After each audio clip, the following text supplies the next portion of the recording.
This is Tailgate Ted, and you're watching Ref the District.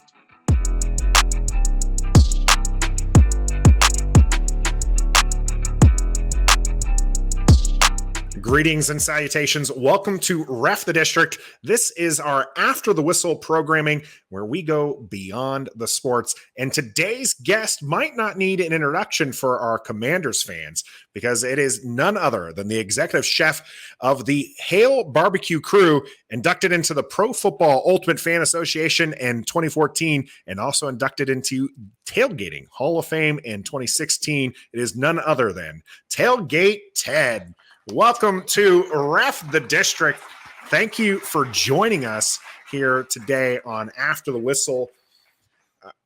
I want to ask you, how do you go from being a fan of the Washington Redskins way back when you're inducted here to this level of fandom where you're being inducted into the Pro Football Ultimate Fan Association and also the Tailgating Hall of Fame? How does that happen?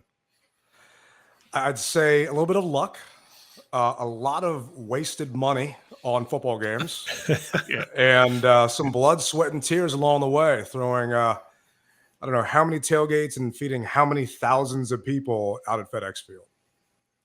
Yeah, so I wanted to get a little bit into the tailgating aspect of it, but before we get into all that, let's talk about your fundraising. That you do a lot of fundraising for the Leukemia and Lymphoma Society, along with your friend and friend of the show as well, Julie Donaldson. Tell us how you got into that and why that's a big motivation or a big thing that you do outside or connected to the tailgating as well. Great question, Stoner. And Julie's actually mad at me right now. Uh-oh. We hung out Saturday night at the LS Gala, and my team beat her team. And she's, a friendly little back and forth. Leukemia Lymphoma Society. Something about the tailgate that a lot of people don't know is I throw it to raise money for charities around the DMV. It has nothing to do with anything other than that, where I choose different charities and different organizations that need help. And this time, LLS reached out to me. They know my connections around town media-wise. They know the things I've done in the past, and they asked if I could help them with their mission. And that mission this year at the gala was to raise $3 million over 10 weeks. And I'm happy to say that it was a success. We successfully raised $3.3 million for leukemia lymphoma. And more importantly, we brought awareness to a disease that has a cure for those out there. And the Commanders allowed me to host a swab event at FedEx Field during the draft party where, I can't thank, John Keim, JP Finley, some of those credentialed media members enough for allowing me to go on their shows, because we're trying to find people to join this leukemia donor registry. And a lot of people don't know that it's as simple as a cheek swab for 10 seconds to get added to this registry where you could save someone's life by giving plasma. That's as easy as it is. On top of that, last year, I collected items for Afghanistan refugees. In the past, Hurricane Harvey victims. I do a big winter coat drive, blanket drive, sock drive. The tailgate is really kind of a nonprofit arm of my fandom, if you will. That's impressive. Now I know, reading up some of the stories here, you don't necessarily do this all yourself. You have some help. Is there any way some of our viewers might be able to assist, even if it's just, finding out where you're going to be doing the next big thing, the big way that they can get in there? You mentioned the coat drive coming up in the winter, of course. So where can they find you in this kind of way to assist you in your journey to give back to the community? Well, you can find me on all your social medias at Tailgate Ted. The tailgate itself, I've been in the same spot at FedEx since she opened. They've been trying to get me to move to the red zone, but I won't do it. I'm in the orange G lot, and I know those are being recolored So I don't know what they're going to be recolored to, the exact location I'm in, but hailbbq.com is my website. And there is a crew behind me. The crew has dwindled, much like our fan base. So I'm always looking for, maybe new rookies, if you will, to step up that have the same fandom that we all have, that, are on the show with you guys and that listen, but also want to give back to the community, because I've had a lot of friends that have played for the then Redskins, now Commanders, over the years. And, Ryan Kerrigan's a friend. And Ryan did a lot for this community, but he's no longer here. We shouldn't have to rely on players to give back to our community. That should be our jobs because we live here. So I'm looking for fans that have that same mentality, that, want to give up a couple of hours on a weekend to throw, and I'm biased, but the best party at FedEx Field that is undefeated, regardless of how this team is. Yeah, absolutely. So let's get to the tailgate stuff, right? How did you go from a fan of the team? For some people who don't know, your father was a season ticket holder, or not a season ticket holder, on the season ticket list for a long time, and you became a season ticket holder. How do you go from being a season ticket holder fan to being Tailgate Ted? Everybody knows Tailgate Ted. How do you go from point A to point B? Well, Stoner, you just got back from the Philippines, man. And the hospitality of my people. Oh, absolutely. We are very welcoming. So I can't turn someone down that's wearing burgundy and gold when they're walking down Arena Drive into that game and they said, that smells good. Can I have some? So my name came up on the season ticket wait list the year my father passed away. It was his last gift to me at that point. And the team said, how many tickets do you want? My answer was, how many can I buy? I got as many tickets as I could at the time, which I believe was 10. Had 10 season tickets spread out throughout the stadium. And I had a small little tailgate that went from the 10 of us and slowly but surely grew from one small grill to 2 to 6 grills to 50 people. And my record at a tailgate is 750 people that we have fed on a game. Yeah. So over the years of just being a fan and of never turning anyone away, unless they're wearing silver and blue, you can come hang out with us. Yeah. You gotta draw the line somewhere. Oh yeah, we got morals here. Well, pardon me here. You've mentioned, you're a fan. You've been a fan through the good years, the bad years. Obviously, we've had a couple decades here where our franchise hasn't been at the pinnacle of greatness. What do you think, as you've kind of been there in the Orange G lot for as long as you have over the years, and you see the fandom, what's the experience for you, especially as they've gone through, the Washington football team and now their new name, the Washington Commanders? What's that been like from your perspective? How much time we got? We got all the time you need. Time you want. It's frustrating. I'm not going to lie. I'm not going to sugarcoat it. I am first to call this team out. Well, not first, but I'm definitely one to call this team out when things have gone wrong. And the fan base has dwindled. And I don't blame other fans for not showing up. There are times when I'm out there and I just got done feeding a couple hundred strangers that some of them didn't bring any items to donate, but because I'm not turning them away, they just ate all the food. And I've got a couple herniated discs in my back and I'm packing up the van before kickoff. And I look and think, why am I doing this? Because our fans aren't even showing up anymore. But I have faith, blind faith, but I have faith that it's going to turn around. And when it does, it's going to be that much sweeter to know that we never left. Yeah. Yeah. There's something to that you go through. My story real quick is that I've only been a fan of this team since around the year 2000. So I've only known the losing. I wasn't around for the Super Bowl years. So you're right. So when it does finally happen, it's going to be glorious. It's going to be better for those who have stuck through it. And you're right.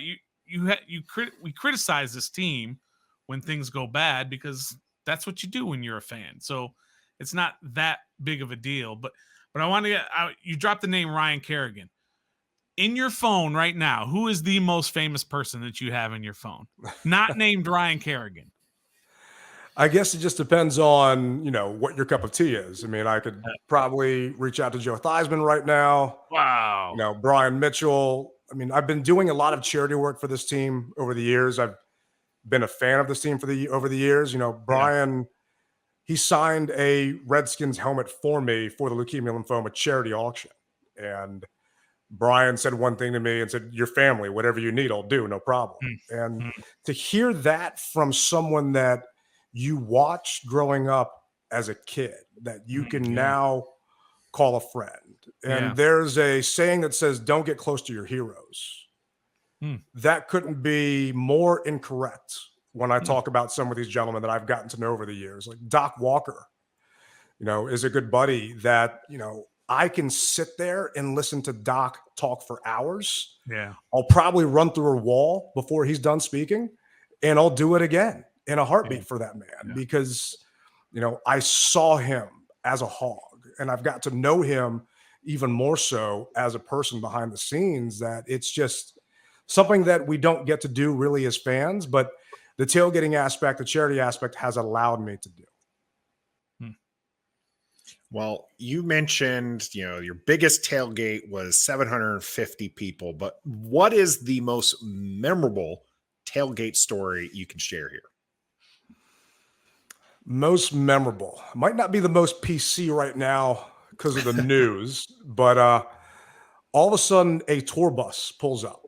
2 tour buses pull up, and you're not allowed to get a bus in. So I'm also the first fan captain for then the Redskins, now the Commanders. So I started a neighborhood watch program with the team to really police ourselves. I've got direct access back to the command center. So next thing I know, a tour bus pulls up. They're not coming in the right spot.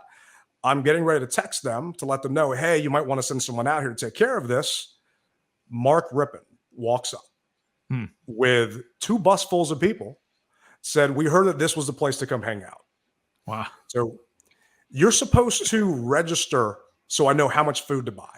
Yeah. So food doesn't go to waste, and I know how much food to buy for everybody. How can I tell our Super Bowl champion MVP quarterback that, no, sorry, you and these 100 people cannot hang out here? I mean, that's impossible. That's one I will never forget. And I saw him at the draft party at FedEx Field just a little bit ago, and I brought that story up to him, and he remembered coming out there that day. And it's one memory that, will always be etched in my mind. One of the things that you do with your tailgates is you style the menu based on the opponent that week, right?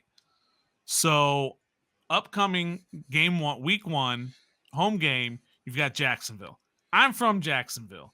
Okay. Let me just say, there's no kind of special food from Jacksonville. So I have no idea what you're going to come up with for week 1 in Jacksonville. Have you already started planning that? I have. I was actually, I do some stuff with Fox 5 here locally in the DC area. Yeah. And one of the anchors asked me that question the morning I was on after the schedule release. And, I asked him if he knew where to get some gator. And his other half is from Florida. Yeah. And they sent me the contact information for a gentleman that has some gator that he's going to send me.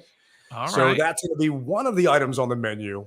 You're just going to have to show up week 1 to find out the rest. Yeah. The gator's real good. You're definitely going to want to make it to that one. Speaking of stylizing the meals, the Washington Commanders announced themes for each of the home games this year. Uh-oh. Is there anything like you're going to try to tie it in with the themes? Like there's the whiteout, there's the blackout. Is there any kind of ties that you're looking at for that now that the themes have been released? I'm probably not going to tie anything into those themes other than the one that's going for I think Pride Night that they're also doing, where we might maybe do a dessert with Skittles. I'm not happy with what they're doing with the whiteout game. I think it's poor planning on their end because interesting. Isn't that the Cowboys game? It is. It's the final game of the season, week 18. And that's January. Yeah. I don't own a white coat. So I don't Right. know about you guys, but I don't own a white winter jacket, and I am not going to buy a white winter jacket. And I could have sworn that the Cowboys jersey is also white, depending on which one they have. True. So why would you choose that game to be a whiteout game? I don't get it. But hey, that's just me. So new uniforms. It's probably just they maybe didn't quite think it quite the way that you thought it through. It will be interesting to see how those games go. But yeah, it's nice. The nice support there for the Skittles on the dessert, I think, is a nice touch there for their Pride Night. We talked now about the tailgating, the fundraising and everything.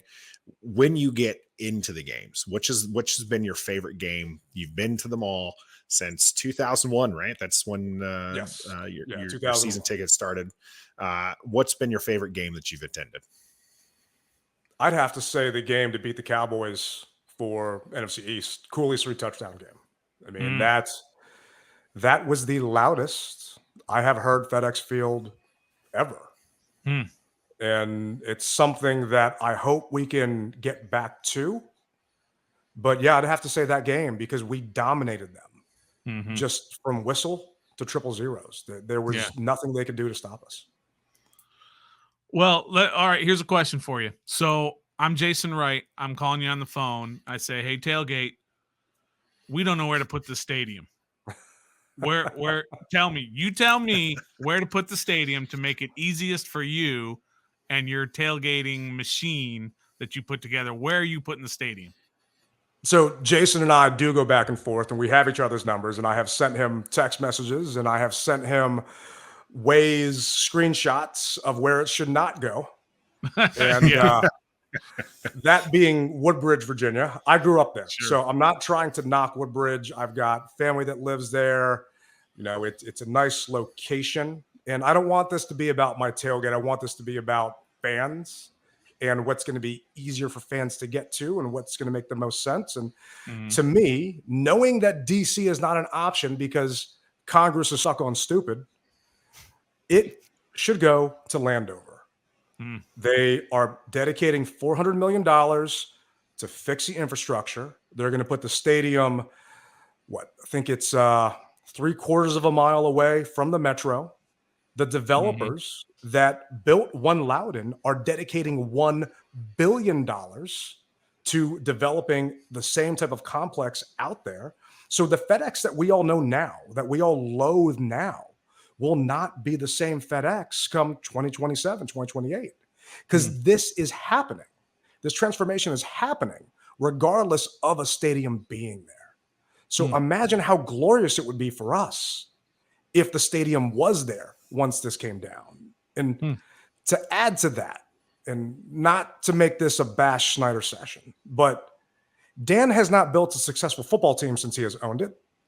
What makes Virginia or fans think he's going to build a successful metroplex or whatever he wants to call Commander Town? I don't have faith that that's going to go well. I want true professionals that do this for a living, like the ones that develop One Loudoun, to build it. And then you, Mr. Snyder, who has 200 acres, come here. And maybe that 200 acres will help keep down the cost of my PSL. Yeah. That's absolutely fair. Now, you mentioned earlier you're in the orange lot G. They can't get you over to the red zone. New stadium. They're going to be able to convince you to get to the red zone lot then, or are you going to try to get as close to your home orange lot G that whatever it'll be called in the new Commanders Park. So I'm assuming this stadium is in Landover, not Woodbridge, because if we're going to Woodbridge, we're going to go with what the scenario just landed out there for us. Then at that point, I'm going to text Jason, and we're going to build a tailgate just area like other teams have, because tailgate only. I don't want to say tailgate only, but I've traveled to 20 NFL stadiums. I'm not quite rally captain, my partner on the mess hall, but came back from Allegiant Stadium, was out there for the Raiders game, and I've got friends in the Black Hole. The tailgate environment that they have there with all of those people all lined up together, it's amazing to see and amazing to witness. And if we could replicate that around, I'm sure you guys remember that moat that they wanted to put around the stadium. Mm-hmm. Right. If we could have a tailgate moat, if you will, around the new Commander's Dome, to build little mess halls all around that all connect to each other, that to me would be perfect, because the enemy would have to come through us before they actually get in, and we'll intimidate the hell out of them before they walk through those gates. Yeah, and you mentioned that, and before we let you go, we did want to ask you that question about your new podcast with Rally Captain, the DMV Mess Hall. We see the fancy mic here. Yep. So what inspired that? And that's pretty new. How's it going so far? So it's going well. We've had, episode 2 comes out this Wednesday. But going back to your question, Stoner, on what inspired it, I used to have I was on Fox 5 twice a week. I was on NBC Sports Washington once, if not twice a week. I had a show at the NFLPA. COVID happened. It changed the world for all of us. I miss it. I miss it a ton. And I love DC Sports. I love this team. 106.7 The Fan has told me to not call in as much. I'm just kidding on that. But, they only give you so much time to talk. Yeah. And you guys haven't you been able got to something tell. to say. I got a lot to say. Yeah. So figured I'm all in on the rebrand. I'm a commander now. I love to cook. Rally was actually former military. We decided to go with the mess hall. We're going to talk about sports. We're going to talk about food when the time comes. We're going to talk about the Commanders, and we're going to talk about other DC sports, because I'm also a Capital season ticket holder. I also go to Wizards games and the Nats from time to time when they're not depressing me. So, looking forward to covering it all. Well, they did win just a couple years ago. We're going to hold on to that last full season champions in my book. So we want to thank again Tailgate Ted for joining us here on Ref the District's After the Whistle. The executive chef of the Hale Barbecue Crew is inducted into the Ultimate Fan Association 2014, also the Tailgating Hall of Fame in 2016. Tailgate Ted, thank you for joining us. And until next time, be a fan.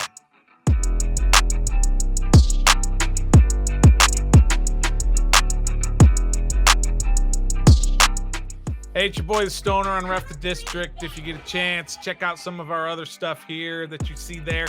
And always hit that subscribe button and the notification bell so that you are aware every time we go live, which is, of course, 7:30s Wednesdays. Check us out then, and check us out anytime. Until next time, be a fan.